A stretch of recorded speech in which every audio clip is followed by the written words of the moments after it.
Bonjour à tous. Alors, un bien beau panorama, ma foi, pour essayer de parler aujourd'hui du genou.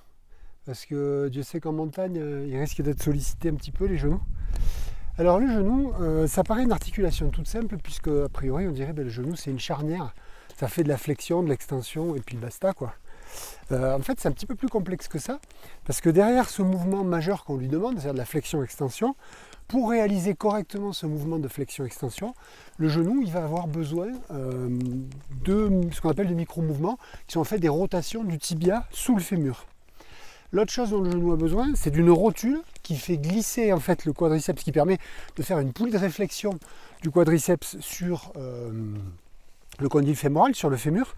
Donc en fait c'est un peu plus complexe que ça. Alors pour essayer de faire simple, on a en haut un fémur, d'accord, qui est assez rond. En bas, on a un tibia qui est complètement plat. Entre, vous avez les fameux ménisques. Et devant, vous avez la rotule, on vient de le voir, qui est chargée en fait de faire poulie de réflexion pour que le quadriceps ne s'use pas sur le fémur lors des mouvements de flexion-extension. Et ces flexions-extensions, elles sont accompagnées de rotations internes, de rotations externes, médiales, internes, externes, latérales.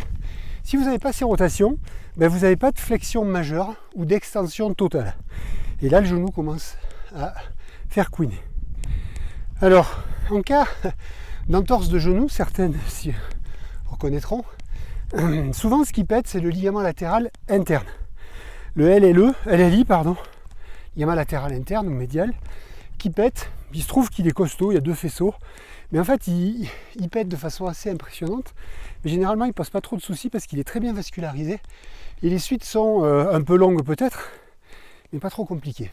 Par contre, s'il y a le ligament croisé antérieur qui pète avec, c'est-à-dire que si la torsion va au-delà, encore au niveau du genou, lors d'un choc par exemple, d'une entorse, là il y a le ligament croisé antérieur qui pète et ça pose souci. Ça pose souci à plus d'un titre parce que on perd de la stabilité du genou, mais ça encore, chez quelqu'un de sportif et qui n'a pas d'impératif professionnel, avec un bon kinésithérapeute, en général, on peut parfois faire sans LCA. Il y a des genoux qui sont relativement stables sans LCA parce qu'ils ont augmenté leur capacité de contrôle des muscles autour.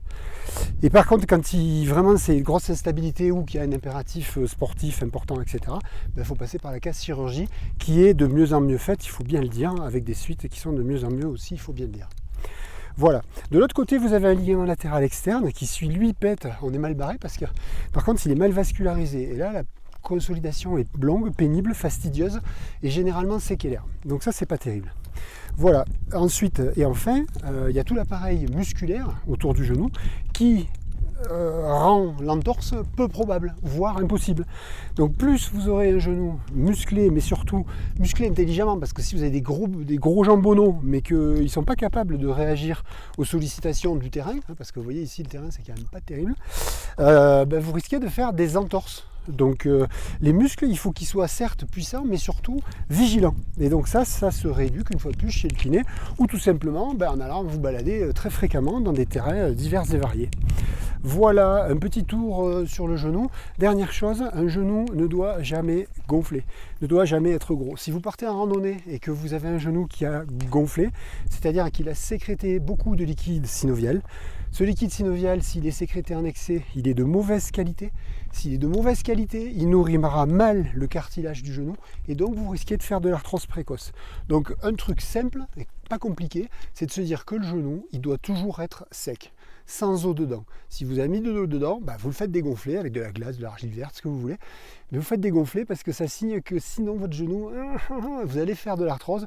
Et une fois que l'arthrose est installée, faire une autre vidéo sur le cartilage, c'est un peu mort.